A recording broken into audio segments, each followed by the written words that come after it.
This is the Citizen of Heaven podcast. I am Hal Hammons, and I am a citizen of heaven, and I am your embedded correspondent in Satan's world.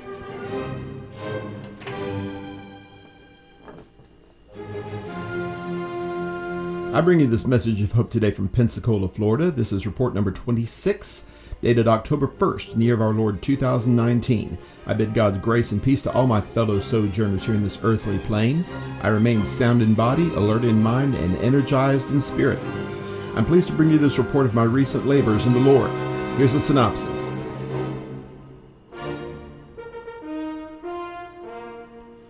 I've been preaching God's lists of requirements. The fact that they differ so much doesn't mean I get to pick and choose. It just means I have extra reading to do.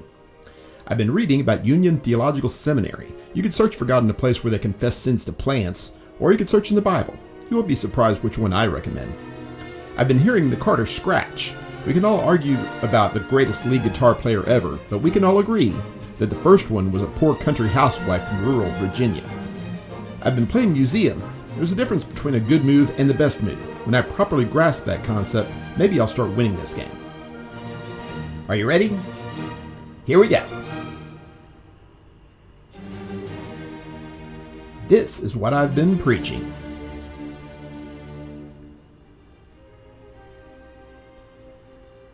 I've been preaching at East Hill in Pensacola for the last 7.5 years almost now.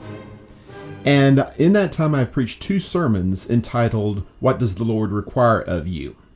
One is based in Deuteronomy 10 verse 12. One is based in Micah 6 and verse 8. And those 2 passages give lists of God's requirements, what God's people were expected to do. And those 2 lists have very little to do with each other, which may seem a little bit strange, since obviously God wants his people to do essentially the same thing. Surely there wouldn't be a difference. Well, actually, there's a great deal of difference. For instance, in Deuteronomy 10, verse number 12, Now, Israel, what does the Lord your God require from you but to fear the Lord your God, to walk in all his ways, and to love him, and to serve the Lord your God with all your heart and with all your soul, and to keep the Lord's commandments and his statutes, which I am commanding you today for your good. So, essentially, to fear God, love God, serve God, obey God. That's, in a nutshell, what God is expecting out of his people. That's Moses' farewell pronouncement to his people. But a few centuries later, Moses, speaking to the same people under the same dispensation, under the same law of Moses, he summarizes it quite differently. Micah 6 and back to verse number 6, With what shall I come to the Lord and bow myself before the God on high? Shall I come to him with burnt offerings, with yearling calves? Does the Lord take delight in thousands of rams and 10,000 rivers of oil? Shall I present my firstborn for my rebellious acts, the fruit of my body for the sin of my soul? He has told you, O man, what is good, and what does the Lord require of you, but to do justice, to love kindness, and to walk humbly with your God. Well, that's a bit more concise, a little bit more poetic maybe than what Moses said, but the important point for our purposes here, a different list. Moses didn't say anything about doing justice or loving kindness or mercy, depending on your translation, or walking humbly. So which one is it? Is Moses right or is Micah right? Well, of course, the answer is they're both right. And this speaks to the nature of biblical lists in a general sense. Jesus takes Peter, James, and John up the Mount of Transfiguration. That is a list of 3 people who were involved. The implication is nobody else was involved because 3 specific people were identified. That kind of list is very different from the kinds of lists that we're talking about here, lists of characteristics, lists of requirements, things of that nature. When you're talking about lists of requirements, lists of approved characteristics or disapproved characteristics as far as that goes, the Bible tends very strongly to have lists that are indicative or that give a general impression of what the answer is, rather than an exhaustive list, one that covers all of the bases. And that's an important concept. Deuteronomy 10 verse 12 does not contradict Micah 6 verse 8. They're 2 different ways of saying essentially the same thing. And that concept is true all over the Bible, New and Old Testament alike. When we talk about what does the Lord require in 2 Peter chapter 1, for instance. Well, to add your faith, virtue, knowledge, temperance, patience, godliness, brotherly kindness, and love. That's what God requires of us in 2 Peter chapter 1. And we can turn to Galatians chapter 5 and look at the fruit of the Spirit. We can turn to any number of passages. Jesus himself says, love the Lord your God, love your neighbor as yourself.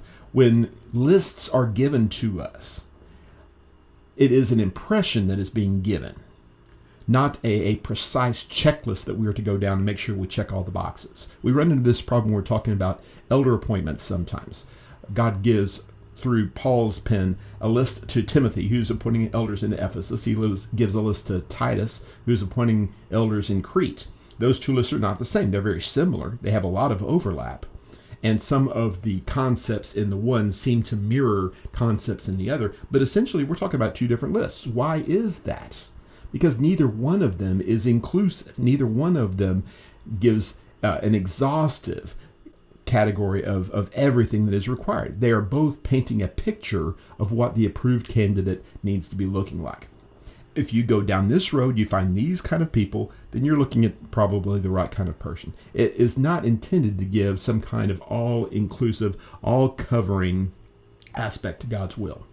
Understand that the next time somebody turns to John 3:16 and says that's the only passage we need to know about salvation. It's not. We read all of the Bible. We take in all of what God has to say. Respect all of it. Submit to all of it.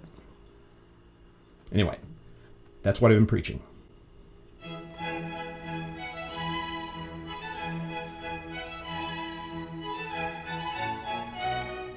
This is what I've been reading.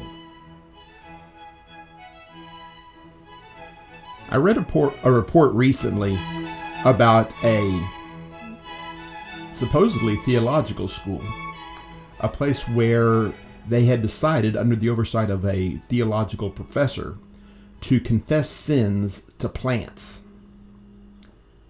And I thought, what in the world does that mean? Well, I'm not sure exactly what it means. As far as I can tell, it means acknowledging that we as humans have been mean to the plants, and we need to say that we're sorry. We need to apologize for the things that we have done wrong. Maybe that's poisoning the atmosphere, whether that's over-harvesting, whatever it happens to be. Maybe we don't have a right to eat plants at all, which ought to send the vegetarians into a bit of a quandary, but be that as it may. This is the Union Theological Seminary in New York City, and it's been around since, I think, 1836. And from the very beginning, it has been a bastion, as it were, of liberal theology. And by liberal theology, we're talking about not necessarily being constrained by what the Bible is telling you to do. In fact, they got in a lot of trouble back in 1891 when their president indicated he didn't think that necessarily the Bible is inspired. Well, of course, back during those days, that was just unheard of. It's still pretty unpopular in general Christian circles, as it were, but hardly unheard of anymore. There are broad-based denominations who are embracing this idea, running with this idea that the Bible is not inspired. And you can imagine that if an organization goes down this path, where it might go. And here we are in the 21st century, and we are confessing sins to plants. And some people have grabbed hold of this and said, okay, this is basically pantheism. This is worshiping plants. I'm not sure exactly that's what they're trying to do. That's my take on it anyway, is not so much that it's pantheism. I just think it is a more down the road spiritual application of postmodernism, which is to say all truth is relative. Nobody has a precise point of view, a stranglehold on the truth, as it were. That's why they feature Buddhist speakers and speakers from all over the ideological spectrum, the theological spectrum. Basically, anybody is welcome. Anybody's point of view is welcome. Well, if you do that, then some really weird opinions are going to come out. And apologies if you don't think that it's weird to pray to plants or to confess to plants. Personally, I think it's rather insane to, in the first place, feel like you owe some kind of debt to a plant. And in the second place, think that speaking to that plant is somehow going to affect things.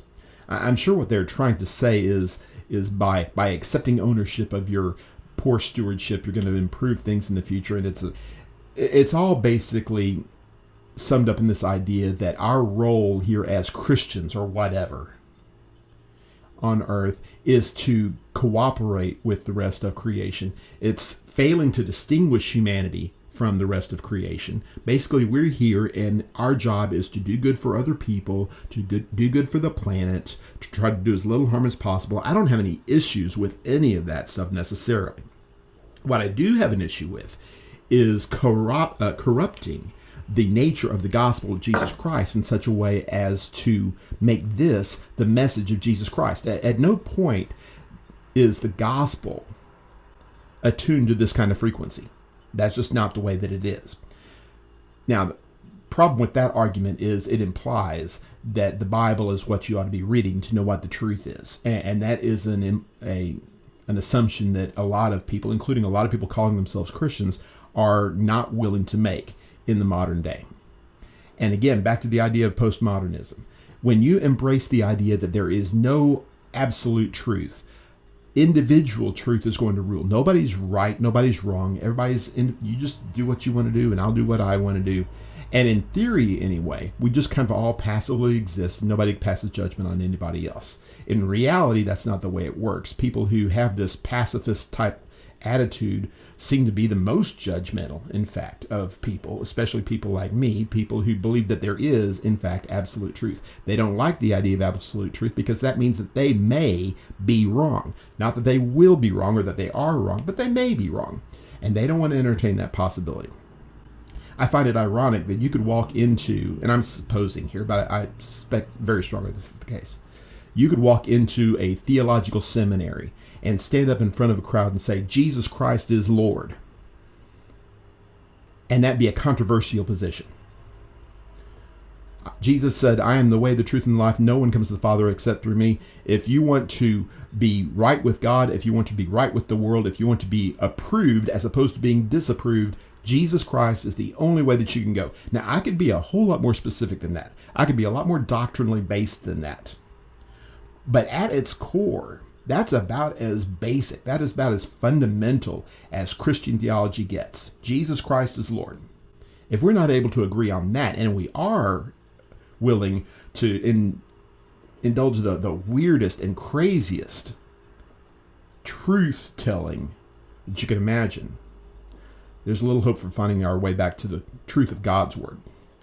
If we're going to truly pursue the truth, sanctify them in truth, thy word is truth, John 17:17. If we're going to find God's truth, we have to acknowledge that our own truth, however much we may feel it, may be wrong.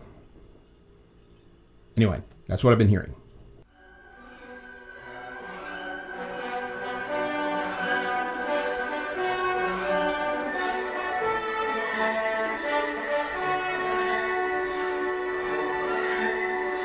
This is what I've been hearing.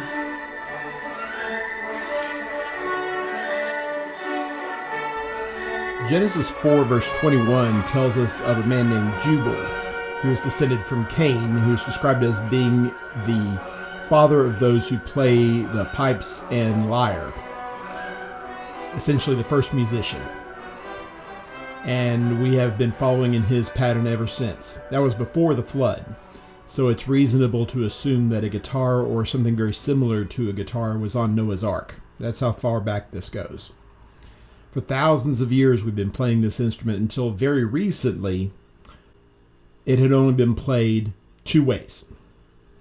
You could either pluck a string and make an individual note and piece those notes together to make a melody, or you could strum and form chords that would form the background to other music. And then came Mabel Carter, who said, why can't we just do both? And she became the first commercial artist to play melody and chords at the same time, with what came to be known as the Carter scratch, plucking the lower tones with the thumb and then strumming with the back of the two fingers, which would be the scratch, scratching the fingers against the strings. It was a completely unique sound. Nobody had ever heard it before. And ever since then, the guitar has been a much more flexible instrument. And pretty much every guitar picker, especially in country music, but not just in country music, will trace their lineage to Maybelle Carter, or Mother Maybelle, as they usually call her, and give homage to what she had done and what she had allowed others to do when they followed in her footsteps. I will confess, I had not really ever heard of the Carter Scratch, I don't think, until recently, and I certainly didn't know very much about Mother Maybelle. I watched the first episode of Ken Burns' documentary on country music, and I'll admit I'm a bit obsessed with the idea of the Carter Scratch now.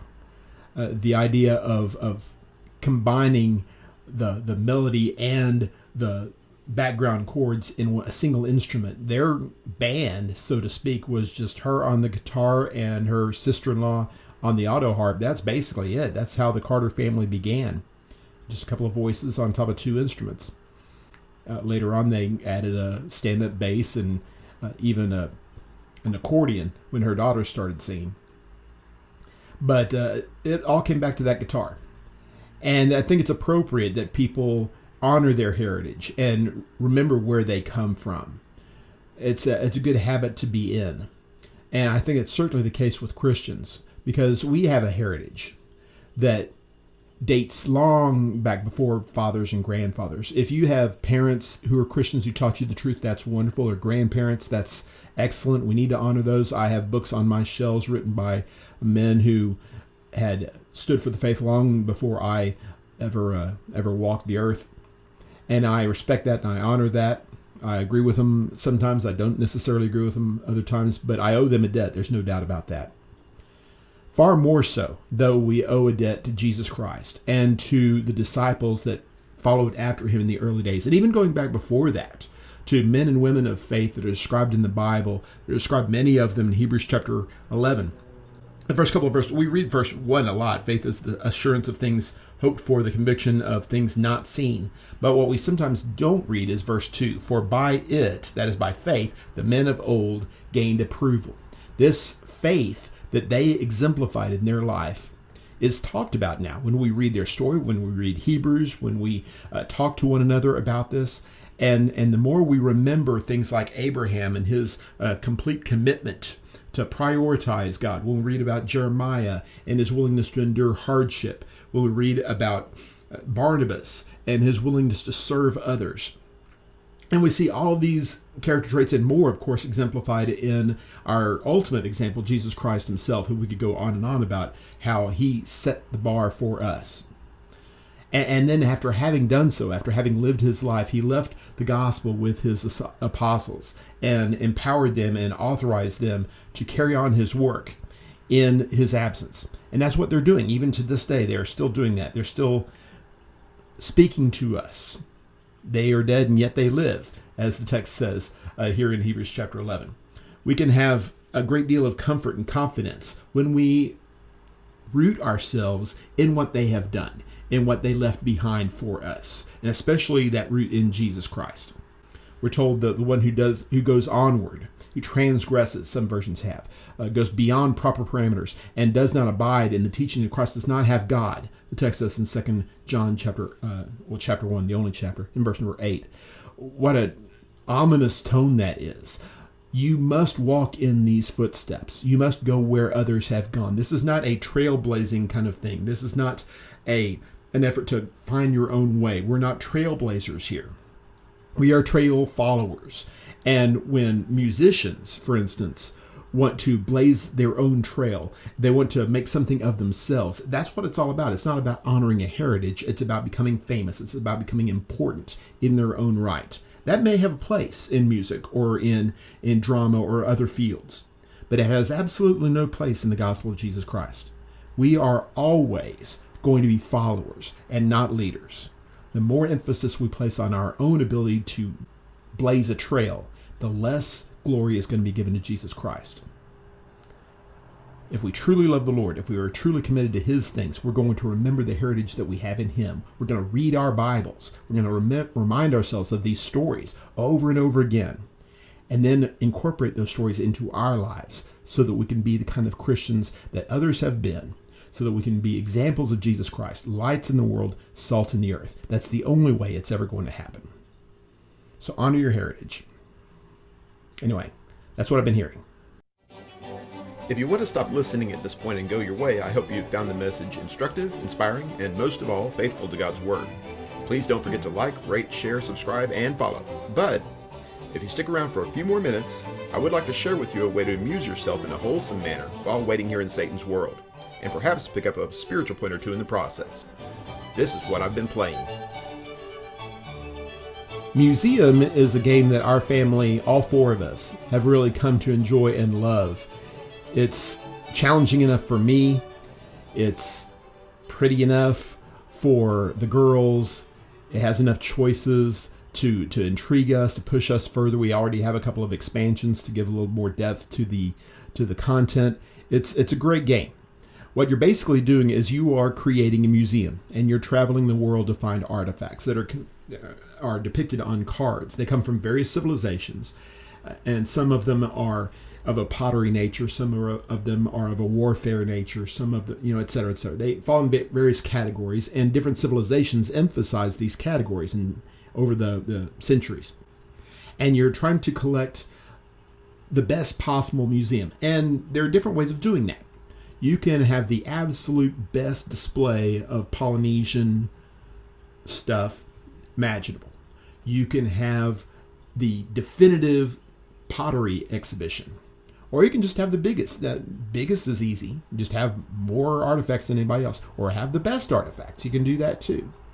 All of these different approaches and more besides go into making your museum, which of course, as is the case with these kind of games, qualified by points. You have a good one, you have a lot of points, you wind up winning the game.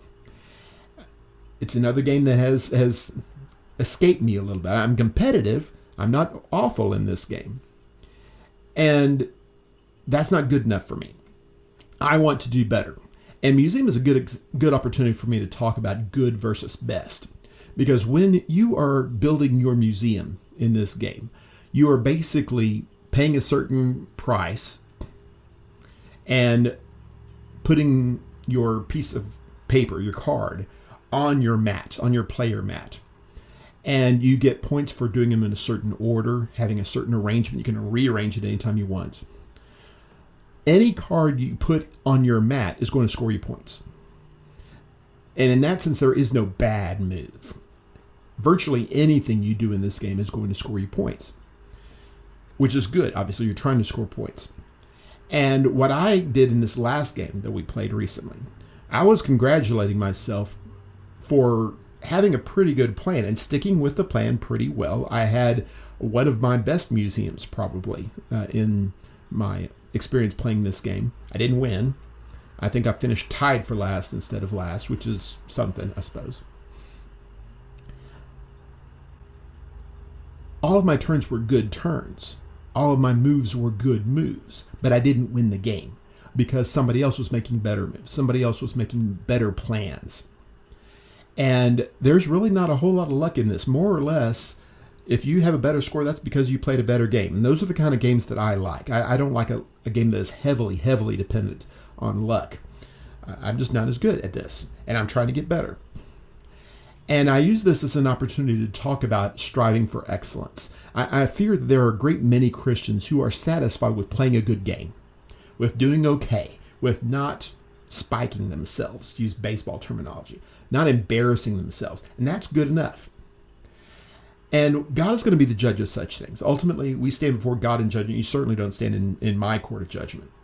But what we see in the New Testament is a pattern of Christians who were devoted to doing as good as they possibly could. Not in the sense of earning their own salvation, but rather demonstrating as fully as they possibly could how committed they were to this task, how much they wanted to do what was right.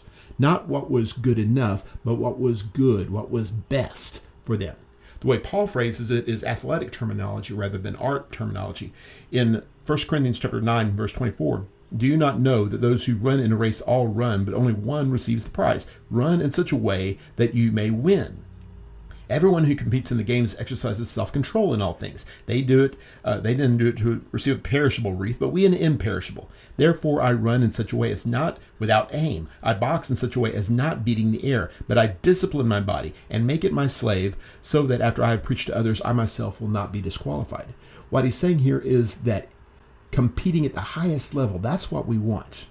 You could just go shadow boxing and call yourself a boxer.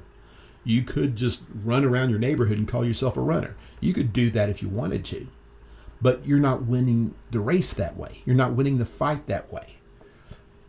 If we are to excel, that means strenuous exercise. That means self-discipline. We're going to have to say no to certain things that ordinarily we would say yes to.